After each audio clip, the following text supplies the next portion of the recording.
9 जून Sunday का दिन, India और पाकिस्तान का मैच होना था उस दिन अमेरिका के न्यूयॉर्क शहर में।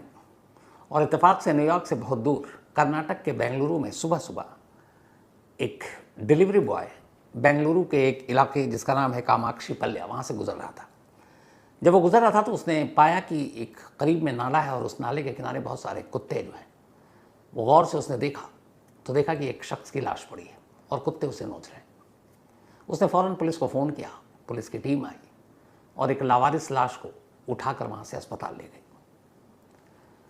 अब पुलिस ने तफ्तीश शुरू की, लेकिन उस लाश की शिनाख्त नहीं हो पा रही थी, क्योंकि कोई ऐसी चीज़ मिली नहीं लाश के इर्द गिर्द या आसपास से जिससे ये पता चल सके कि मरने वाला कौन है।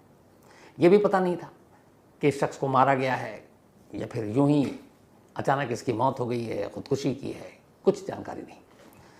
अब बेंगलुरु पुलिस ने आसपास के तमाम पुलिस स्टेशन से इस बारे में जानकारी लेनी शुरू की कि क्या कोई नौजवान गायब है। मरने वाले का हुलिया देखकर लग रहा था उसकी उम्र 30-35 साल के करीब होगी। तो आसपास के पुलिस स्टेशन में खंगालना शुरू किया गया। इत्तेफाक से बेंगलुरु पुलिस को पता चला कि वहाँ से थोड़ी दूरी पर एक इलाके की एक पुलिस स्टेशन में एक नौजवान की गुमशुदगी की रिपोर्ट दर्ज है और उस नौजवान का नाम है रेणुका स्वामी, उम्र करीब 33 साल। और रेणुका स्वामी की माँ ने उसकी गुमशुदगी की रिपोर्ट दर्ज की थी और ये कहा था कि सैटरडे यानी कि 8 जून से उनका बेटा गायब है और उसका मोबाइल बंद है। अब पुलिस रेणुका स्वामी के घर पहुंचती है, उसकी मां को लेकर आती है, उसको अस्पताल ले जाती है, नाले से बरामद उस लाश को दिखाती है, उस लाश के बचे खुचे कपड़ों को दिखाती है।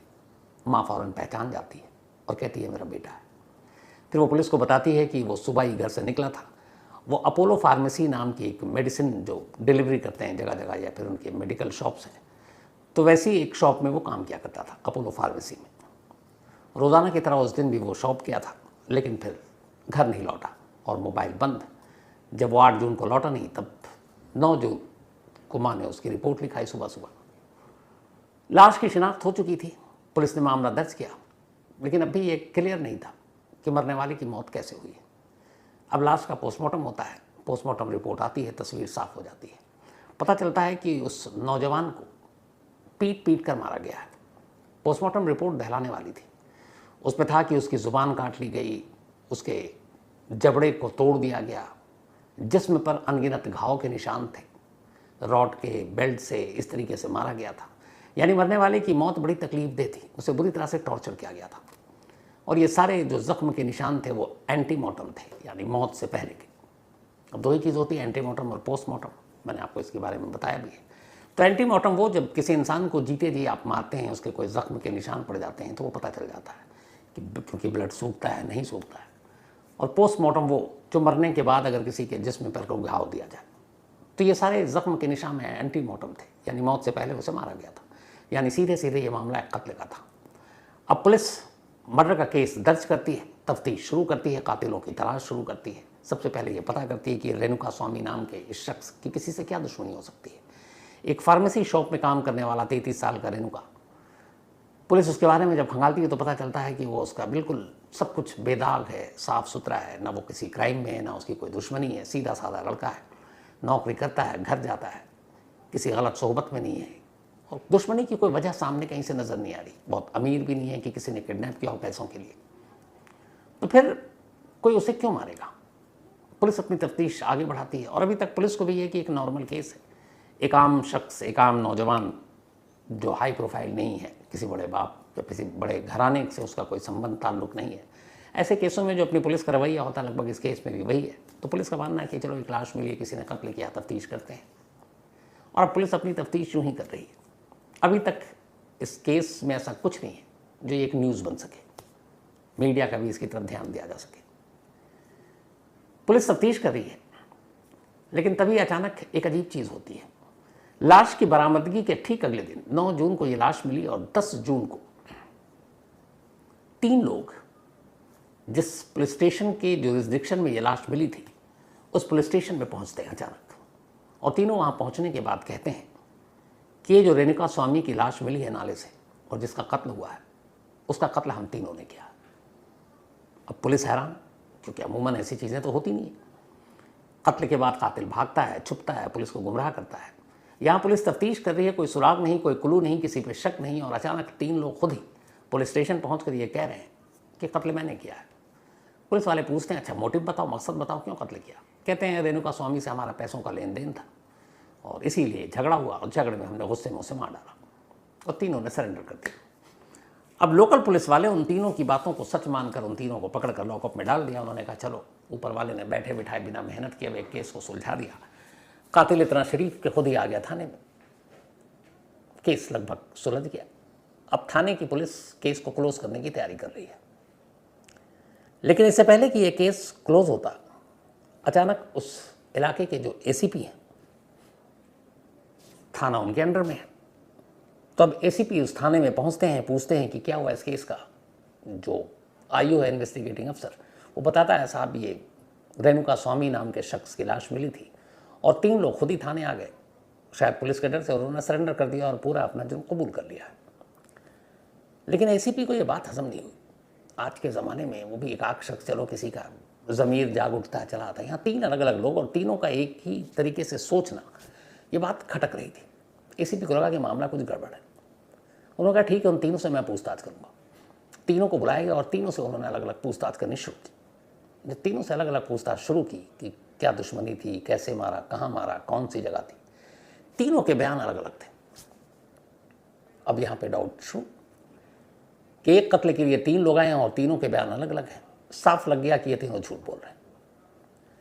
खैर एसीपी ने इसके बाद पुलिस की अपनी टीम से कहा कि काम करो, इन तीनों के मोबाइल का लोकेशन चेक करो और मरने वाले के मोबाइल का लोकेशन चेक करो, जो कहाँ कहाँ इन मौजूद थे ये लोग, किस किस वक्त एक साथ थे कि नहीं, वो चेक करो।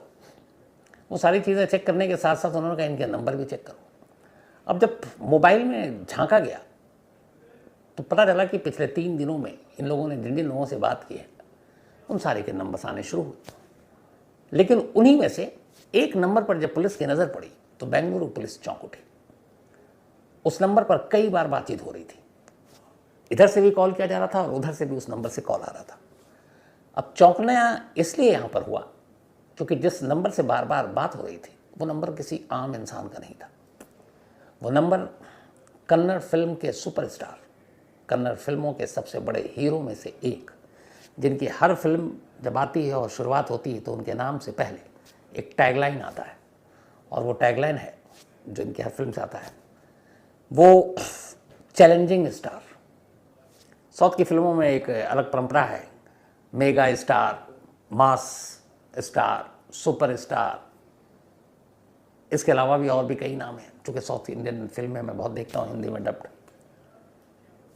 तो इनके नाम के आगे आता है चैलेंजिंग स्टार दर्शन। मुझे हैरत तब हुई जब इस खबर के बारे में पता चला। जब मैंने तस्वीर देखी तो मैं सोचने लगा कि मैंने कितनी फिल्में देखी होंगी दर्शन की, कम से कम 10-12 फिल्में तो ज़रूर देखी होंगी, और मुझे लगता है आप में से बहुत सारे लोगों ने देखी होंगी। फिर मुझे लगा कि ये challenging star, super star Kannada फिल्मों के, और सैंडलवुड, जैसे हमारी बॉलीवुड है, उधर हॉलीवुड है, कुछ टॉलीवुड है, कुछ जॉलीवुड है, हमारे देशों में मॉलीवुड है, तो कन्नड़ फिल्मों का नाम सैंडलवुड है क्योंकि वहाँ जो सैंडल और संदल की जो लकड़ियाँ हैं उसकी वजह से भी, और भी कुछ वजह होगी, लेकिन कन्नड़ फिल्मों का नाम सैंडलवुड दिया गया। तो सैंडलवुड के सबसे बड़े star, super star, challenging star Darshan 3 लोग जो खुद को कातिल बता रहे हैं, उनमें से एक के मोबाइल पर लगातार फ़ोन कर रहे हैं और इधर से भी लगातार फ़ोन पर बात हो रही है। अब यहाँ पुलिस के लिए सोचना ज़रूरी था कि इन कातिलों से कन्नड़ फिल्मों के सुपरस्टार का क्या रिश्ता। और सबसे बड़ी बात जो चौंकाने वाली थी वो ये कि जिस दिन ये कत्ल हुआ और जब उसके बाद लाश को ठिकाने लगाया गया, ये सारी बातचीत, सारे कॉल उन्हीं 2 दिनों में पिछले 48 से 72 घंटे के दरमियान हो रही है। जब एसीपी ने इस मोबाइल में कातिल के सुपरस्टार का देखा नंबर और देखा इतने कॉल, उसे लगा मामला कुछ गड़बड़ है। अब पुलिस ने इन तीनों कत्ल के आरोपी और चैलेंजिंग स्टार, सुपरस्टार दर्शन के मोबाइल के लोकेशन को ट्रेस करने का फैसला किया। तो टावर से पता चला कि पिछले 48 घंटों में ऐसे कई मौके आए जब ये तीनों कातिल, आरोपी कातिल और सुपरस्टार दर्शन एक ही जगह पर मौजूद थे। अब ये बात बड़ी हैरान करने वाली थी कि एक फिल्म का इतना बड़ा सितारा, इतना बड़ा स्टार और ये 3 कातिल, और ये जो कुछ हुआ है इसी दौरान में सब एक साथ। एसीपी को कुछ डाउट हुआ। इसके बाद उन्होंने उन तीनों को फिर से बुलाया, अलग अलग तीनों से बातचीत की और इसके बाद तसल्ली और तरीके से बातचीत की। जब बातचीत की तो उनमें से एक टूट गया और फिर उसने सच बताया, एक ऐसा सच जिसकी वजह से पिछले एक हफ्ते से बेंगलुरु और पूरे कर्नाटक और ख़ासतौर पर कन्नड़ फिल्म इंडस्ट्री या फिर सैंडलवुड में एक कोहराम मचा हुआ है। कोहराम इसलिए कि कन्नड़ फिल्म का सबसे बड़ा सितारा यानी कि दर्शन इस वक्त जेल में है, पुलिस हिरासत में है। 11 तारीख तक थी, फिर उसके बाद अब जुडिशल कस्टडी में जाना है। दर्शन का इन तीनों कातिल से क्या रिश्ता, और नाले के किनारे से 9 जून को जो लाश मिली रेणुका स्वामी की, उस लाश से कन्नड़ फिल्म के सुपरस्टार का क्या रिश्ता। पुलिस ने तफ्तीश की और उस तफ्तीश के बाद पूरी कहानी सामने आई और वही कहानी अब आपके सामने पेश है। दर्शन कन्नड़ फिल्मों में इसलिए आए क्योंकि उनके पिता खुद कन्नड़ फिल्मों के एक बहुत बड़े अपने ज़माने के नेगेटिव किरदार किया करते थे। बाद में दर्शन ने संदल की लकड़ी का कारोबार भी किया, एक बिजनेसमैन के तौर पर उभरे, पॉलिटिकल घरानों से अच्छे रिश्ते। फिर चूँकि फिल्मी बैकग्राउंड था, उन्होंने फिल्मों में काम किया, धीरे धीरे उन्हें फिल्में मिलने लगी, कन्नड़ फिल्में। 1990 के लेट में उन्होंने फिल्म इंडस्ट्री में कदम रखा, लेकिन उनकी जो पहली फिल्म हिट हुई थी 2002 में, उस फिल्म का नाम था मैजेस्टिक। इसके बाद बहुत सारी फिल्मों में काम किया। लास्ट फिल्म जो उनकी आई थी 2023 में, कातेरा, ये सुपर डुपर हिट हुई और इसकी कुछ दिन पहले ही एक ग्रैंड सक्सेस पार्टी भी हुई थी। तो ऐसी बहुत सारी फिल्में की और धीरे धीरे दर्शन की जो इमेज है वो कन्नड़ फिल्म में ये बनी कि एक आम आदमी को रिप्रेजेंट करता है, एक आम आदमी के हक की लड़ाई लड़ता है, एक आम आदमी की आवाज़ को उठाता है, जुल्म के ख़िलाफ़ आवाज़ उठाता है। तो एक बहुत बड़ा इनकी एक फ़ैन फॉलोइंग हो गई। कन्नड़ के अलावा फिर दूसरी भाषाओं में भी काम किया, तेलुगु में, तमिल में, मलयालम में, लेकिन कन्नड़ फिल्मों में इनका कोई जवाब नहीं। बाद में इनकी शादी हुई विजय लक्ष्मी नाम की एक लेडी से, फिर इनको एक बेटा हुआ, धीरे धीरे वक्त बीता, लेकिन फिर 2021 में इनकी पत्नी के साथ इनके रिश्ते ख़राब होने लगे। एक बार इन्होंने पत्नी के ऊपर हाथ उठाया या शायद मारने की कोशिश की, पत्नी ने पुलिस में कंप्लेंट की, अटेम्प्ट टू मर्डर का केस दर्ज हुआ। तब दर्शन को कुछ दिनों के लिए जेल जाना पड़ा, लेकिन फिर पति पत्नी में समझौता हो गया, केस वापस ले लिया गया, वो वापस आ गए। और ये सब लड़ाई झगड़ा इसलिए हुआ कि करीब 10 साल पहले दर्शन की ज़िंदगी में एक महिला आई। उस महिला का नाम है पवित्रा गौड़। पवित्रा गौड़ अपने आप को एक मॉडल, एक डिज़ाइनर, एक एक्ट्रेस यही बताती है। एक फिल्म के लिए दर्शन को किसी न्यू फेस की तलाश थी और इत्तेफाक से जो पवित्रा गौड़ है, उन्होंने किसी से, एक बड़े नामी फोटोग्राफर से अपनी एक पूरी पिक्चर बनवाई थी, पोर्ट्रेट। उस पर नज़र पड़ी दर्शन की। दर्शन ने बुलाया पवित्रा गौड़ को, लेकिन बात बनी नहीं किसी वजह से। तो पवित्रा गौड़ को वो फिल्म तो नहीं मिली, लेकिन वो दर्शन के करीब आ गई। फिर दर्शन की वजह से कुछ फिल्मों में काम भी मिला, हालांकि वो बड़ी एक्ट्रेस नहीं बन पाई, लेकिन दर्शन की ज़िंदगी में दाखिल हो चुकी थी। और ये सब कुछ चुपचाप चलता रहा। लेकिन बवाल तब मचा जब पिछले ही साल पवित्रा गौड़ ने एक इंस्टाग्राम पे पोस्ट लिखा और उसमें दर्शन की तस्वीर के साथ ये लिखा कि हमारे रिश्ते के 10 साल। तो उन्होंने ओपनली एक तरह से ये बता दिया लोगों की हम और दर्शन दोनों रिलेशनशिप में हैं। लेकिन दर्शन एक सुपरस्टार होने के साथ साथ एक पति भी थे, एक पिता भी थे। और इधर पवित्रा गौड़ की कहानी ये थी कि फिल्में जब उनको शुरू में मिली नहीं तो उन्होंने भी एक शादी कर ली। शादी के बाद उन्हें एक बेटी हुई, लेकिन फिर पति से बनी नहीं, दोनों अलग हो गए। अब वो बेटी के साथ रहने लगी, बाद में दर्शन जिंदगी में आया, अब दोनों साथ हो गए। अब यहाँ तक तो सब कुछ ठीक था, लेकिन फिर हुआ ये कि साउथ की फिल्मों में और साउथ के जो स्टार्स हैं, अगर आप अपनी बॉलीवुड की फिल्मों की बात करें उससे उनकी पूरी ज़िंदगी अलग है। साउथ में स्टार्स को लोग पूजते हैं, उनकी पूजा करते हैं। कई ऐसे हीरो हीरोइन हुए जिनके मंदिर में मूर्तियाँ स्थापित की जाती हैं, तो वहाँ के फ़ैन बड़े अलग होते हैं। दर्शन के भी बहुत बड़ी एक पूरी फ़ैन की एक वो थी, बहुत सारे चाहने वाले थे, उनके कई सारे फ़ैन क्लब भी थे। इत्तेफाक से जब पवित्रा गौड़ ने एक बार इंस्टाग्राम पे, सोशल मीडिया पे ये आम कर दिया कि उनके और उनके रिश्तों के 10 साल, तो इससे पहले भी लोगों को ये सारी चीज़ें तो पता चलती रहती है स्टार के बारे में, बहुत सारी गॉसिप होती रहती है। तो उनके जो फ़ैन थे वो दो हिस्सों में बढ़ गए। एक फ़ैन उसने इस रिश्ते को कबूल कर लिया, क्यों? क्योंकि वो दर्शन को भगवान की तरह पूजते थे, मानते थे कि चलो हमारे स्टार की ये दूसरा रिश्ता है, सही है। लेकिन एक तबका ऐसा था, एक फ़ैन की लॉबी ऐसी थी जो इसे सही नहीं मानती थी। उसका मानना था कि नहीं, उनको विजय लक्ष्मी के साथ वफादार होना चाहिए, उनकी पत्नी है, एक बेटा है, और इस दूसरी हीरोइन के साथ उनका कोई रिश्ता नहीं होना चाहिए। तो इसको लेकर लोग बड़े कमेंट्स भी करते हैं। और जब पवित्रा गौड़ ने वो फ़ोटो डाली थी तब भी लोगों ने बड़े कमेंट्स किए थे पवित्रा गौड़ के ख़िलाफ़। तो सोशल मीडिया पर ये चलता रहता है, बहुत सारे लोग कमेंट्स करते हैं। इत्तेफाक से रेणुका स्वामी 33 साल का एक नौजवान जो बेंगलुरु के करीब रहता है, वो भी दर्शन को एक भगवान की तरह मानता था, क्योंकि वो उसका अंधा फैन था। दर्शन की कोई भी फिल्म हो, फर्स्ट डे फर्स्ट शो, ये देखना उसके लिए ज़रूरी था, चाहे कैसे भी देखे। कई बरसों से वो दर्शन का दीवाना था और दर्शन की पूजा करता था। लेकिन जब पवित्रा गौड़ की ये कमेंट्स आए सोशल मीडिया पर, जो उसने पोस्ट किया, तो रेणुका स्वामी उन फैंस में था जो इस रिश्ते के खिलाफ था। उसे लगता था कि नहीं, उसका भगवान अपने घर वालों के खिलाफ धोखा नहीं कर सकता, उसकी एक पत्नी है, बेटा, उनके साथ वफादार होना चाहिए, इस रिश्ते से उसको दूर होना चाहिए। तो जब भी पवित्रा गौड़ कुछ दर्शन को लेके पोस्ट करती, वो उसके खिलाफ कमेंट्स करता और कहता कि तुम गलत कर रही हो, एक शादीशुदा आदमी की ज़िंदगी तुम बर्बाद कर रही हो, और बहुत सारे ऐसे कमेंट्स करता रहता। और ये कमेंट्स पहुंचता भी दर्शन तक, पवित्रा गौड़ तक। इत्तेफाक से जून के पहले हफ्ते में भी रेणुका स्वामी ने एक ऐसे ही पवित्रा गौड़ के पोस्ट पे कमेंट्स किया, और इस कमेंट्स में बहुत गुस्से में था, और उसने पवित्रा गौड़ को बहुत बुरा बोला था कि तुम कैसी महिला हो, एक शादीशुदा आदमी, उसकी ज़िंदगी बर्बाद कर रहे हो, उसकी ज़िंदगी में दाखिल होकर, तो ये सब अच्छी चीज़ नहीं है। और भी उसने कुछ आपत्तिजनक भाषा का भी प्रयोग किया। पवित्रा गौड़ ने ये कमेंट्स पढ़ा और वो खुद पर काबू नहीं रख पाई। वो पहुंचती है दर्शन के पास और दर्शन से कहती है कि देखो, ये मेरे बारे में तुम्हारे रिश्तों को लेकर क्या क्या क्या कहा जा रहा है, और ऐसे लोगों को सबक सिखाना होगा। पवित्रा गौड़ के इस गुस्से और उस कमेंट्स के बाद जो कुछ लिखा था और उसके दबाव में दर्शन ने कहा ठीक है, मैं करता हूँ। अब दर्शन ने पता किया, कर्नाटक में शहर शहर फ़ैन क्लब है, तो ऐसे ही एक फ़ैन क्लब चलाने वाला एक शख्स उसे बेंगलुरु के पास मिल गया। उसने कहा कि ये बंदा जो ये पोस्ट करता है, ज़रा इसकी असलियत पता करो। अच्छा, रेणुका स्वामी जो पोस्ट करता था वो एक दूसरे आईडी से करता था, इंस्टाग्राम और उस पर। तो उस फ़ैन क्लब को चलाने वाले एक शख्स ने, जिसका नाम शायद राजेंद्र है, उसने पता करना शुरू किया, और पता करते करते उसे रेणुका स्वामी की जानकारी मिल गई। उसने बताया दर्शन को कि मैंने पता कर लिया, बताइए क्या करना है।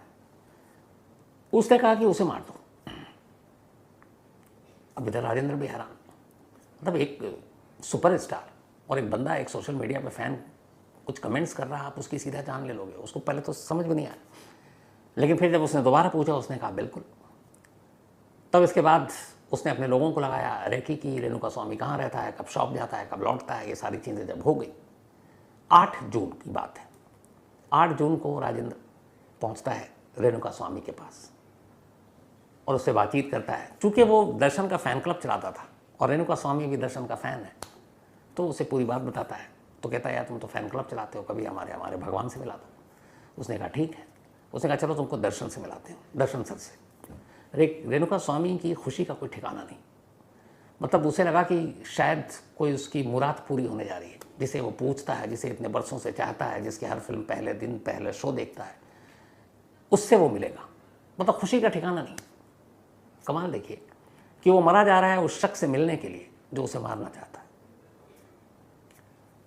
तो बड़ा आसान शिकार था, वो खुद ही मौत तक पहुंचने के लिए उतावला था। रेणुका स्वामी को दर्शन के कहने पर फ़ैन क्लब चलाने वाले राजेंद्र और उसके दोस्त कैब बुक करते हैं और कहते हैं चलो। उसके बाद वो उसे बेंगलुरु के एक आउटस्कर्ट पर ले जाते हैं, एक गोदाम में ले जाते हैं। लेकिन वहाँ पहुँचते ही फिर जो उनका बर्ताव अचानक बदलता है, रेणुका स्वामी हैरान रह जाता है। वहाँ उसे खूब मारते हैं, पीटते हैं। वो सब पूछता है मुझे क्यों मार रहे हो, मुझे क्यों, उसे कुछ समझ ही भी नहीं आया। लेकिन थोड़ी देर बाद अचानक रेणुका स्वामी का सारा भरम टूट जाता है, क्योंकि कुछ देर बाद ही जिसे वो बरसों से पूछता आया था, जिसे चाहता था, जिसकी हर फिल्म पहले दिन पहला शो देखता था, वो उसके सामने खड़ा था, यानी कि Darshan. Challenging star, superstar, mega star, Kannada की फिल्मों का जो भी कहिए। जब वो सामने खड़ा था तो थोड़ी देर के लिए वो अपने ज़ख्म भूल गया रेणुका स्वामी। उसे लगा कि चलो आज मेरा अपना भगवान मुझे बचाने आया।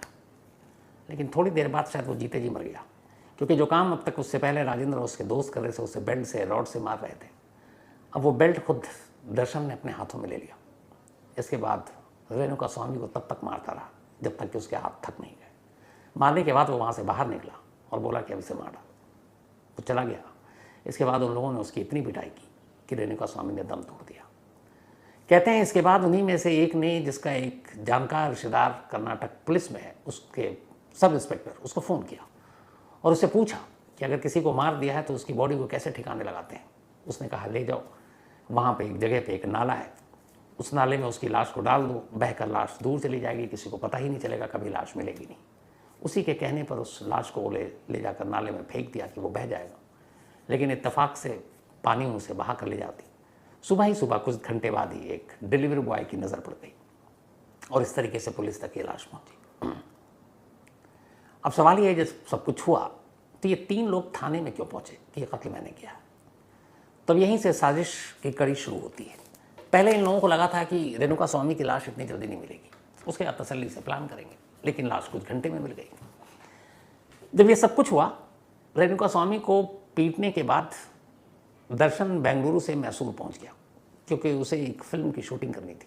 उसकी एक फिल्म आने वाली जिसका नाम ही देखिए इत्तेफाक से डेविल द हीरो है, तो उसकी शूटिंग थी मैसूर, और उसी के मैसूर के एक 5 स्टार होटल में वो ठहरा हुआ था।